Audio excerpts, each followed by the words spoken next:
Welcome back for another episode of Spirit Bus 33 fam.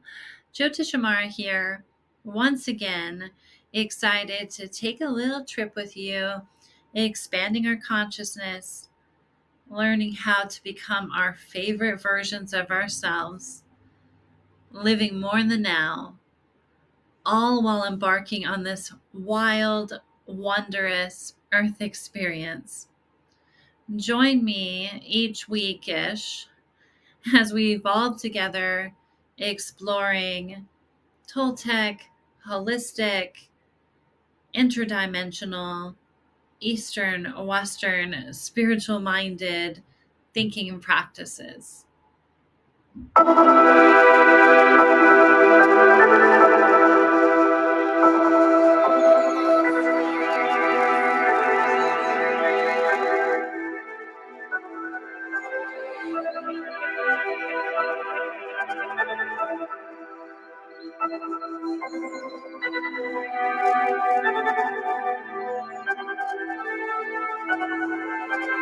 We're spiritual beings having a human experience.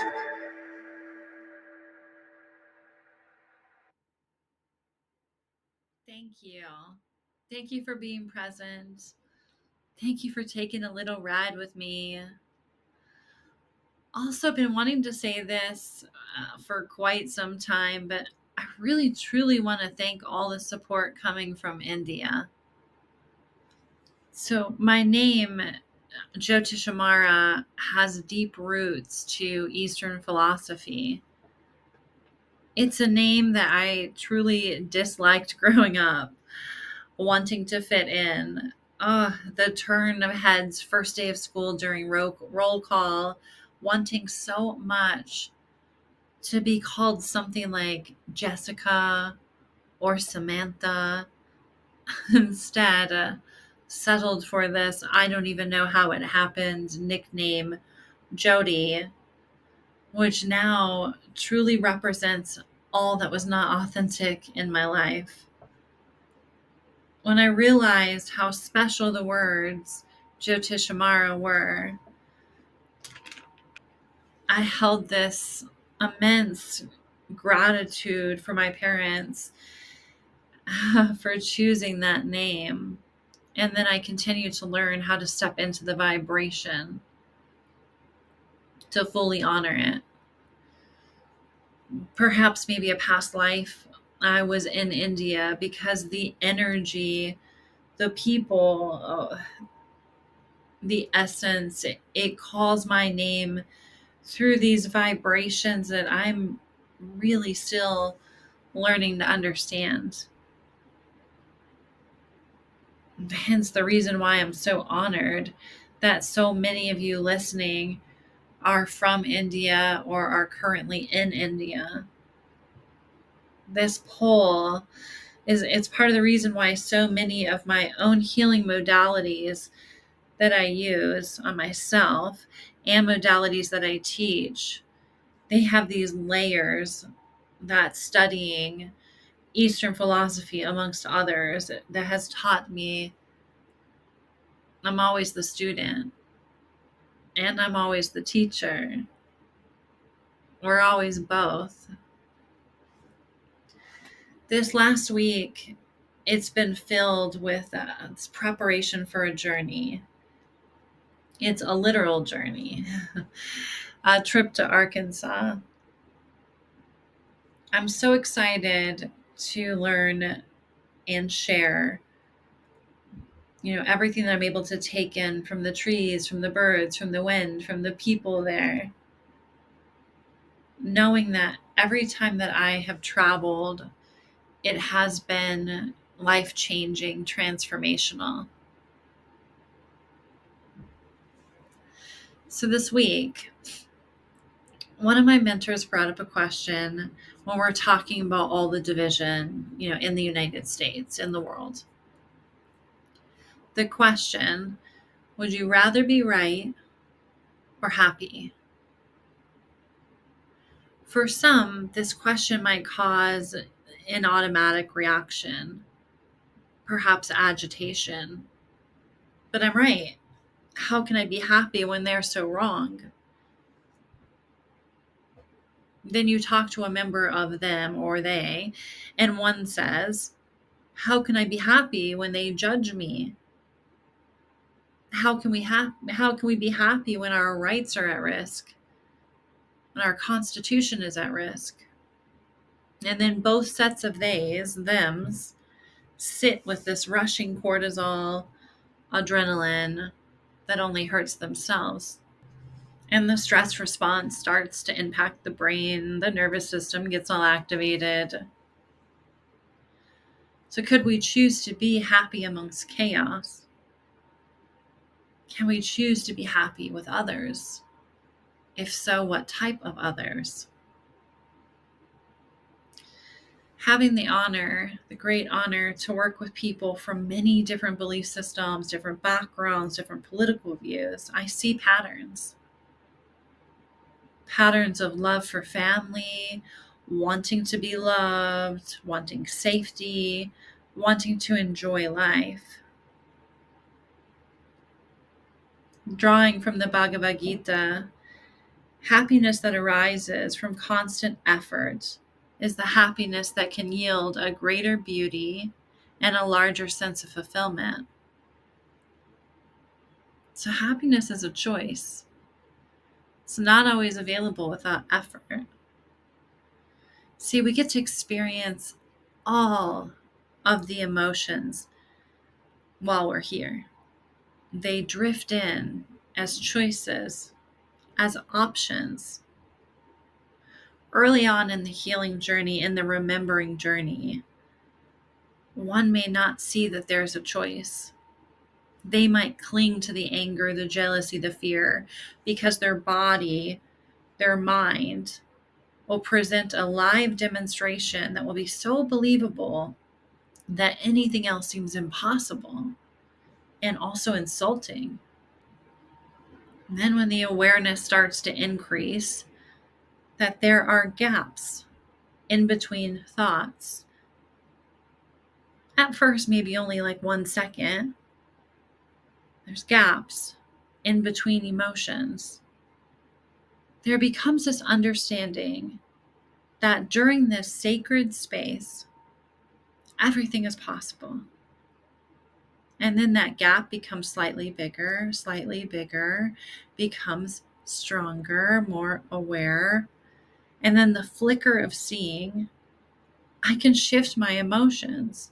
I can create sensations in my body. I can stop. I can take a moment. I can observe. I can proceed mindfully.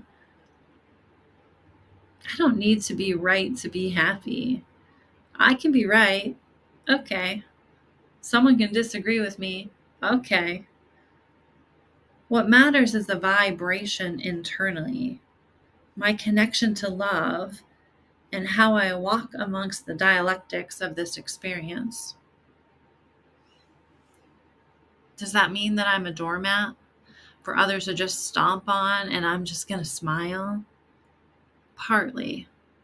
You might smile while you're setting an assertive boundary.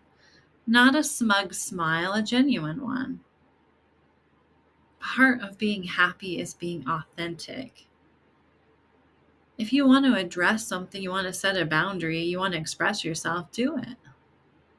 There's no need for drawn out justifications so that your reality is completely understood by others. Krishna shares, finding yourself is the highest happiness. We are not able to find ourselves if we're constantly trying to show others who we are. Forget them. Shine bright. Shine bright just showing yourself who you are. When we move to be noticed, it feels different than when we move from a place of flow. That place of flow is your dance, and a unique one, and that'll ultimately be noticed by others. Your authenticity is your greatest power. No one is you. So therefore, would it really make sense to need to be right at the detriment of yourself? We've all encountered a person, perhaps yourself, that has limited tolerance for differences of opinion. So much that they'll become harsh to be around because they insist on you knowing that you're wrong and they're right. The aftermath of this vibration, this self righteousness, is less people around to be able to ego flex on. For the thirst of being right dehydrates those around you, resulting in them quenching their own thirst elsewhere. So, for those that are listening at this point, I ask you, would you rather be right or be happy?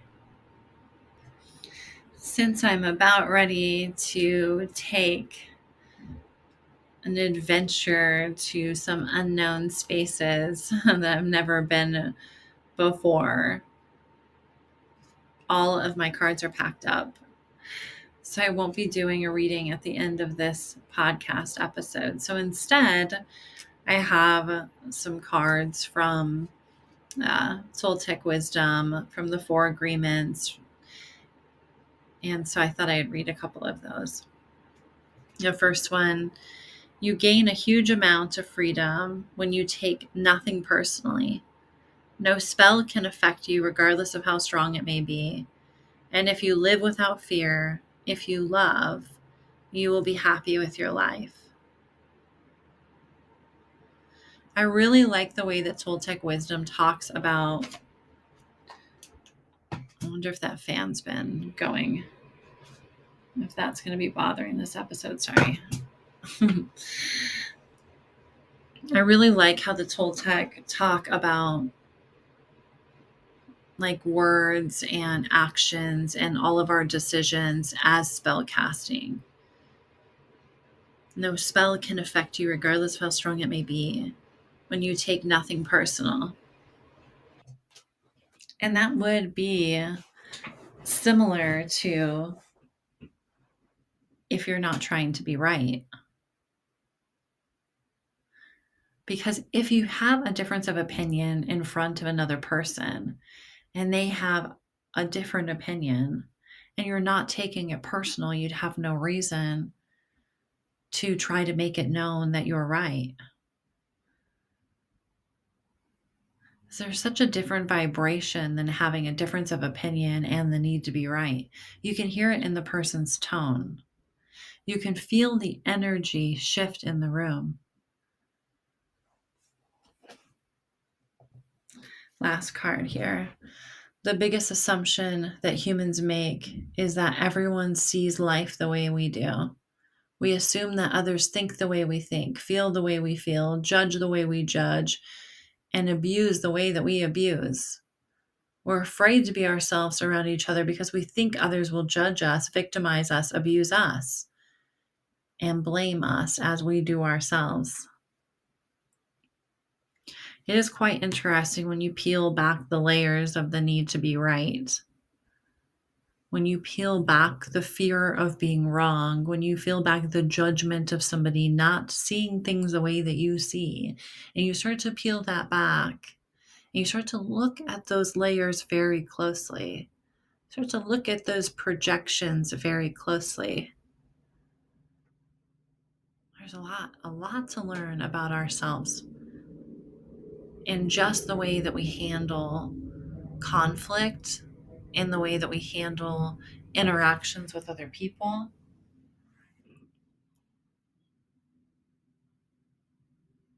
So if you're here, leave a comment. What do you think? Would you rather be right or be happy? Or is there a different way that you look at that question? Or perhaps a different question? All right. Well, I'm hoping to get some videos out on TikTok of some beautiful Arkansas landscapes, and also hoping to get back to doing some lives while I'm there, since I will have a little bit more time in my schedule. And thank you again for being here. Thank you for taking a little ride with me. Never quite know what this podcast is going to unfold into. But again, I'm very grateful for, for anyone that takes the time to listen to it. And no matter where you're living, of course. Um, but I do know that, something is calling my name in India, and I'm not sure how that will unfold, but I know I'll be there someday. I've been looking at the analytics of this podcast, and looking at the top places of the most amount of people that are listening in India. Where those places are, because we kind of have to be on a similar radio station, for to be able to get where to be able to pick up what I'm throwing down, kind of thing. Um, yeah, and to just even want to be listening to things about healing and somebody else's perspective, and so it's definitely helping those places, to plan perhaps future trips, and uh, knowing that I'll travel there, at some point, which I'm excited about. And lots of places in the United States too that I believe are kind of vortexes of healing. I'm not familiar with India, so it just all seems sacred to me. I think everywhere is sacred, but there's definitely some places in the United States that I know I'm going to be at: Mount Shasta, Gainesville, Sedona.